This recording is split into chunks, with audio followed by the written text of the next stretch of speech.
Drink.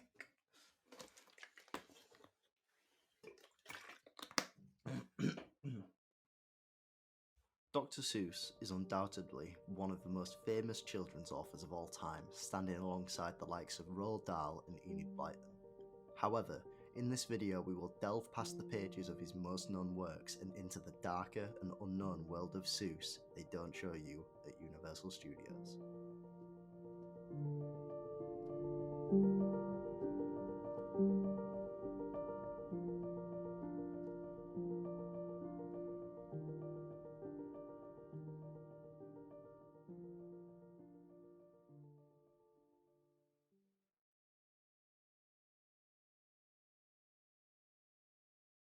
The legacy of Dr. Seuss's creations extend far beyond his books and movies. Theodore Geisel Seuss has always had a flair for creativity, but a lesser-known trait would be his skill of deeply rooted political plot messaging. During the majority of his children's book writing career, the US was embroiled in a psychological cockfight with the USSR, the Cold War. But what has this got to do with Dr. Seuss? First, let me tell you a story. There was once a fascist dictator who had an expansionist addiction. He forced his workers to increase the land he owned far into the horizon. He does this on his own accord and ignores the previously satisfied people of his kingdom. He even put them through much pain to aid his ambitions. This is before the lower classes of the dictator rise up and knock him off his throne until he can only look upon the democracy that has been restored by the revolutionaries. Sounds tyrannical and political, right? You would be correct. You'd also be correct to say that that is the plot of Yertle the Turtle. See where I'm going with this?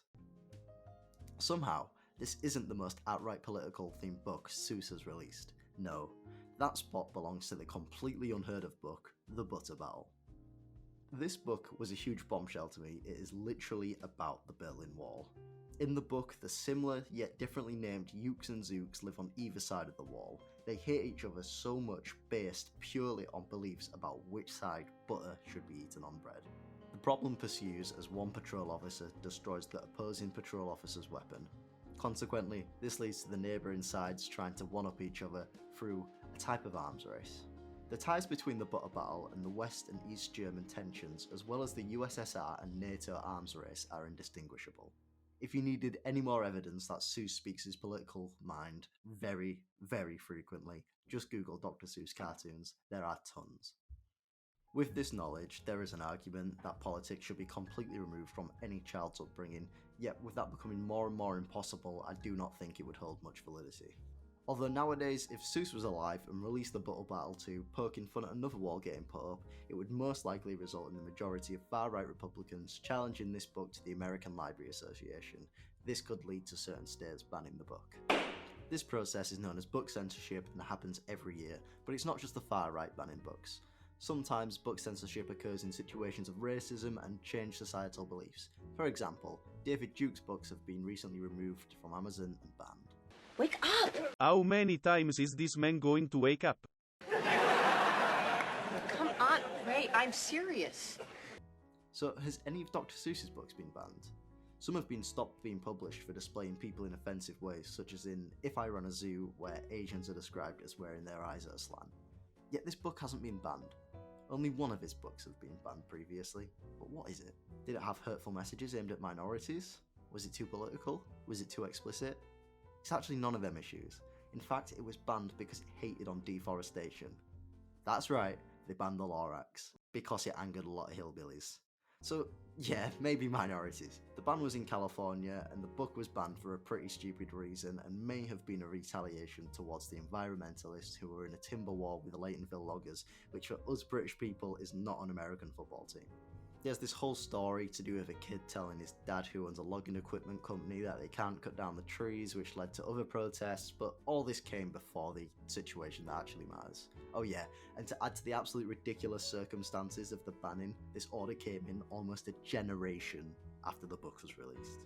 Moving away from one controversy to another, I'm going to have to put a disclaimer in because it's about to get pretty dark, so if you're not okay with suicidal themes, you might want to click off. Okay, diving deeper into Dr. Seuss's personal life, we can see that he had two wives, one being Audrey, in which he married 8 months after his first wife, Helen's, death. Now, if that doesn't seem suspicious enough, we need to look at what happened to his first wife. It is known she was suffering with an illness and died on an overdose of barbiturates. Yet what is lesser known is the excerpt of a suicide note that is out there.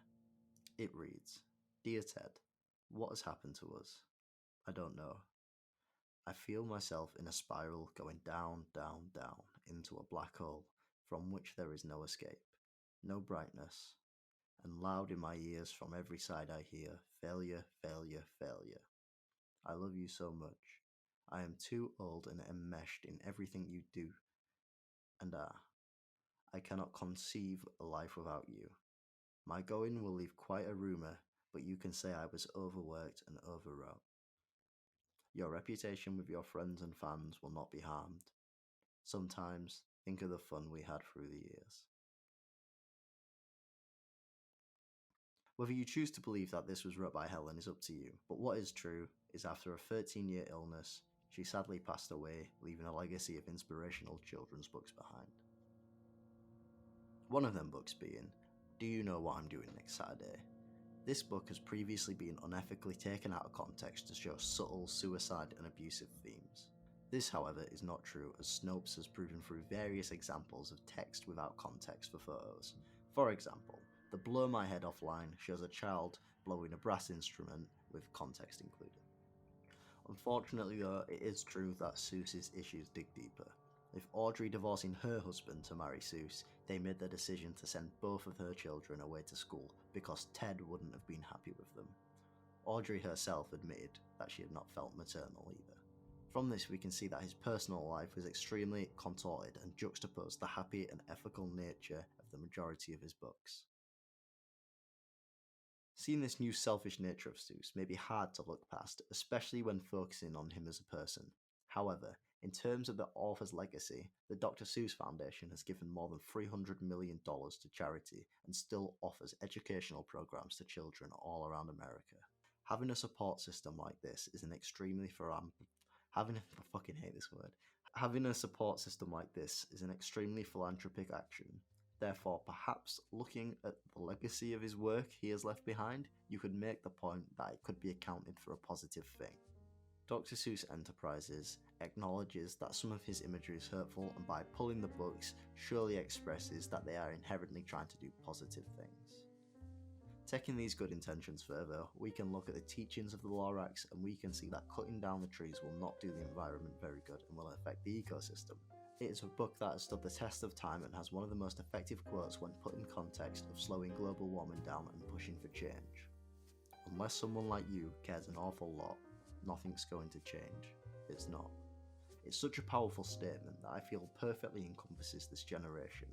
These important statements and stories have been modified to help educate the younger generation, thus, it wouldn't be a complete video if we didn't bring the movies into it.